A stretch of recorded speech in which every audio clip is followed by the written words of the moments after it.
আসসালামু আলাইকুম guys, welcome back to my channel SM let's eat. আশা করছি সবাই খুব ভালো আছেন।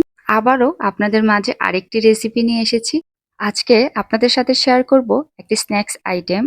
বিকেলের নাস্তার জন্য শুধু আটা আর আলু দিয়ে এই স্ন্যাক্স আইটেমটি বানালে যে কেউ দেখবেন এতটাই পছন্দ করবে, বারবারই কিন্তু খেতে চাইবে।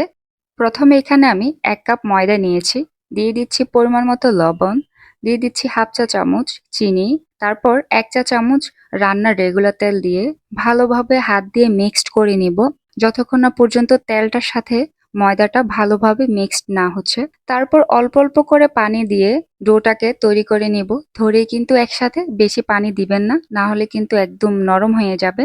ধৈর্যের সাথে আস্তে আস্তে আমি অল্প অল্প করে পানি দিয়ে ডোটাকে বানিয়ে নিলাম। এই যে দেখতে পাচ্ছেন, ডোটা কিন্তু তৈরি হয়ে গেছে। এখন 10 মিনিটের জন্য ঢাকনা দিয়ে রেখে দিব। তারপর এখানে আমি 3টা আলু নিয়েছি, আলুগুলাকে ভালোভাবে ম্যাশ করে নিব। ম্যাশ করা হয়ে গেলে এখানে দিয়ে দিচ্ছি পেঁয়াজ কুচি, আর এই পেঁয়াজ কুচিটা কিন্তু একটু মিহিনভাবে দিতে হবে। 3টা কাঁচামরিচ কুচি করে দিছি, স্বাদ মতো লবণ, 1/4 চা চামচ জিরা গুঁড়া, 1/4 চা চামচ ধনিয়ার গুঁড়া, হাফ চা চামচ চাট মশলা, 1 টেবিল চামচ কর্নফ্লাওয়ার, সবকিছু দিয়ে হাত দিয়ে ভালোভাবে মিক্সড করে নিব। যদি এই পর্যায়ে এসে শুকনা শুকনা লাগে, তাহলে এখানে হালকা পরিমাণ পানি দিয়ে তারপরে ভালোভাবে মিক্সড করে নিব। আমার মিক্সড করা কমপ্লিট। ময়দার যে ডোটা, তা এখন হাত দিয়ে ভালোভাবে একটু মেখে নিব ময়দা দিয়ে। তারপর রুটির মতো এটাকে বেলে নিব। তবে খেয়াল রাখতে হবে কোনোভাবে যেন ছিঁড়ে না যায়, সব দিক সমান থাকে। রুটির মতো করে বেলা কমপ্লিট।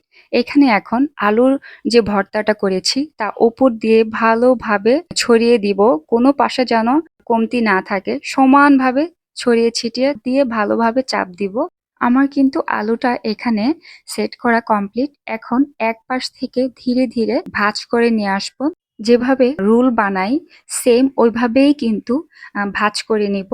আস্তে আস্তে করে নিব যেন কোনো পাশে ফেটে না যায়। হাত দিয়ে একটু দুপাশেই সেট করে নিব যেন ময়দাটা আর আলুটা ভালোভাবে অ্যাডজাস্ট হয়। তারপর একটা ধারালো ছুরির মাধ্যমে পিস পিস করে নিব, তবে খুবই সাবধানভাবে কাটতে হবে। এই যে আমার কিন্তু কাটা কমপ্লিট। দেখেন শেপটা কিন্তু অনেক সুন্দর আসছে। আমি একইভাবে সবগুলা কেটে নিয়েছি। চুলায় হাঁড়ি বসিয়েছি, হাঁড়িতে পর্যাপ্ত পরিমাণ তেল দিয়ে তেলটা যখন গরম হয়ে আসছে একে একে সবগুলা আমি দিয়ে দিচ্ছি।